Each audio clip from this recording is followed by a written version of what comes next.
नाशिक इथं बोलताना मंत्री राधाकृष्ण विखे पाटील यांनी कोकण गोदावरी नदीजोड प्रकल्पाचं महत्त्व अधोरेखित केलंय। मुख्यमंत्री एकनाथ शिंदे यांच्या दुष्काळमुक्त महाराष्ट्र या संकल्पनेसाठी हा प्रकल्प अत्यंत महत्त्वाचा ठरेल असंही ते म्हणाले। मंत्री विखे पाटील म्हणाले की कोकण गोदावरी नदीजोड प्रकल्प हा एक महत्त्वाकांक्षी प्रकल्प आहे। यामुळे नाशिक, अहिल्यानगर आणि संभाजीनगर येथील शेती आणि उद्योगाला मोठी चालना मिळेल। या प्रकल्पाच्या माध्यमातून पाण्याचा वाद संपुष्टात येण्यास मदत होईल।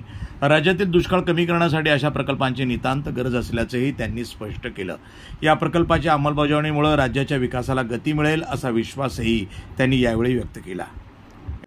अतिशय महत्त्वाकांक्षी असा उपक्रम राज्याचे माननीय मुख्यमंत्री देवेंद्रजी फडणवीस साहेबांनी त्यामध्ये हातात घेतलेला आहे।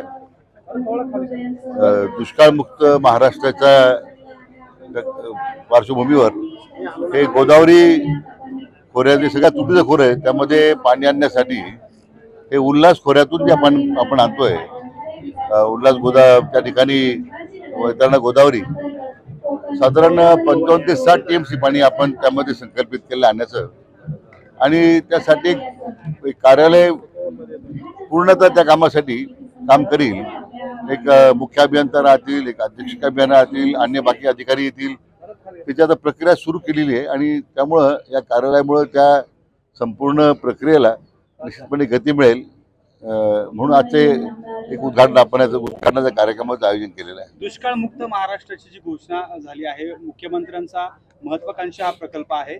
एकूण जर बघितलं तर मराठवाड्याला देखील यामुळे मोठा फायदा होणार आहे। काय वाटतं, कशा पद्धतीने सगळं हे समन्वय आपण साधणार?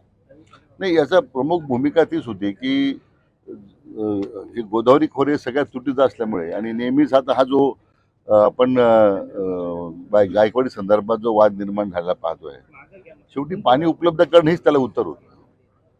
आहे त्या पाण्याची भागीदारी करणं हे काही त्याचं अंतिम सोल्युशन नव्हतं। आता ह्या वर्षी आपण जर उदाहरण पाहिलं तर गायकवाडी धरण पहिल्यांदा काही वर्षांमध्ये जुलैमध्ये पहिल्यांदा भरलं। त्यामुळे निसर्गाच्या सगळ्या पद्धतीवरच हे सगळं अवलंबून आहे, पण म्हणून तो कायमस्वरूपी त्याला तोडगा निघावा म्हणून हा प्रकल्प त्यावेळी महाराष्ट्र पाणी परिषदेच्या पुढाकारानं आमचे वडील खासदार बाळासाहेब विखे पाटील आणि ज्येष्ठ नेते गणपतराव देशमुख यांच्या पुढाकारानं हा घेण्यात आला होता। आणि मला आनंद या गोष्टीचा आहे की माननीय राज्याचे लोकप्रिय मुख्यमंत्री देवेंद्रजी फडणवीस साहेब यांनी त्याच्यामध्ये विशेष आता लक्ष घालून पुढाकार घेतला आणि हे कुठल्या परिस्थितीत काम आपल्याला पूर्ण करायचं आहे हा त्यांनी संकल्प केला आहे। आणि आता आम्ही गोदावरी खोरे महामंडळाच्या माध्यमातून या प्रकल्पाला आता चालना देतो। NTV news Marathi, Nashik.